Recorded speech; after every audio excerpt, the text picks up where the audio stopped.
ইসলাম ধর্মাবলম্বী নয় তাদের মধ্যে ছড়াতে হবে। শক্তিশালী মনে হয় যখন সবাই টুপি পরে এখানে বসে আছেন, হাজার হাজার মানুষ বসে আছে, তখন মনে হয় ইসলামের ঐক্য একটা জায়গায় আছে যেখানে আমাদের কেউ কোনোদিন দাবাতে পারবে না। ইনশাআল্লাহ ইনশাআল্লাহ। আল্লাহু আকবার, আল্লাহু আকবার, আল্লাহু আকবার।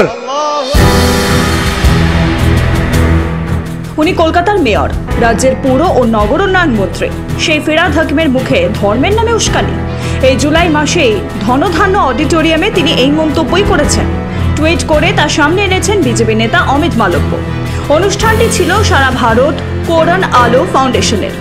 সেখানে রাজ্যের মন্ত্রী হিসেবে এবং একজন মুসলিম হয়ে উপস্থিত থাকতেই পারেন ফিরহাদ হাকিম, কিন্তু সেখানে যে মন্তব্য করতে দেখা গেছে তাকে তিনি ভেবেচিন্তে করেছেন। বিজেপির অভিযোগ, পশ্চিমবঙ্গে তৃণমূলের এটাই এখন এজেন্ডা। যেহেতু মুসলিম ভোটই রাজ্য ক্ষমতায় রেখেছে দলকে, তাই সেই সম্প্রদায়কে খুশি রাখতে কোনো কিছুই কসুর করছেন না তৃণমূল নেতারা। চোপড়ায় প্রকাশ্যে মহিলাকে শাস্তি দেওয়ার পর তৃণমূল বিধায়ক হামিদুর রহমান তিনি বলছেন মুসলিম রাষ্ট্রে এমন হয়, এবং স্বয়ং কলকাতার মেয়রকে বলতে দেখা যাচ্ছে তারা দুর্ভাগ্য নিয়ে জন্মেছে যারা ইসলাম নিয়ে জন্মায়। তাদেরকে ইসলামে আনার উদ্যোগ নেওয়ার কথাও বলতে দেখা গেছে তাকে। শুনুন অমিত মালব্যের টুইট করা সেই ভিডিও। তারা দুর্ভাগ্য নিয়ে জন্মেছে যারা ইসলাম নিয়ে জন্মায়নি, তাদেরও দাওয়াতে ইসলাম অর্থাৎ ইসলামের দাওয়াত দিয়ে তাদের মধ্যে নিয়ত ইমান নিয়ে আসলে এটা আল্লাহ তাআলাকে খুশি করা হবে।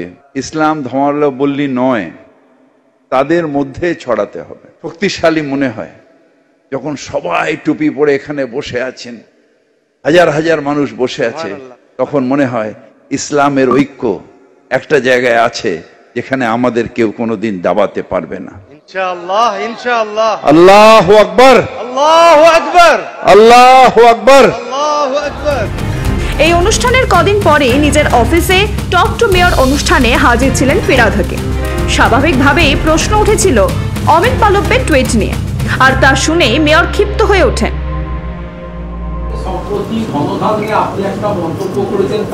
আমি বিজেপির কোন, শুনুন, কে অমিত মালব্য জানি না।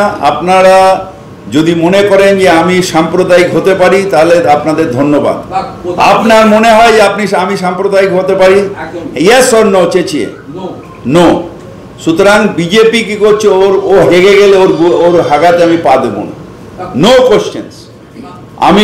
আমি আমার নিজের ধর্ম মানি, আমি দুর্গা পুজো করি, কালী পুজো করি। আমাকে সাম্প্রদায়িক বলা মূর্খ যারা তারা বলে। নিজের চেম্বারে বসে বাকিদের মূর্খ দেখে দিচ্ছেন কলকাতার মেয়র, কিন্তু ধর্মীয় স্লোগান তুলে মুসলিমদের একটি অনুষ্ঠানে যে বার্তা দিতে চেয়েছিলেন তিনি, যে মন্তব্য করেছেন তিনি, তাতে কি কিছু চাপা থাকছে? ধর্ম নিরপেক্ষতার শপথ নিয়ে একজন মন্ত্রী কি এমন মন্তব্য করতে পারেন? কিসের অনুপ্রেরণায় তার এহেন মন্তব্য? প্রশ্ন তুলছে বিরোধীরা। এ ব্যাপারে আপনাদের কি মনে হচ্ছে লিখে জানান আমাদের কমেন্ট বক্সে। ব্যুরো রিপোর্ট, মাধ্যম।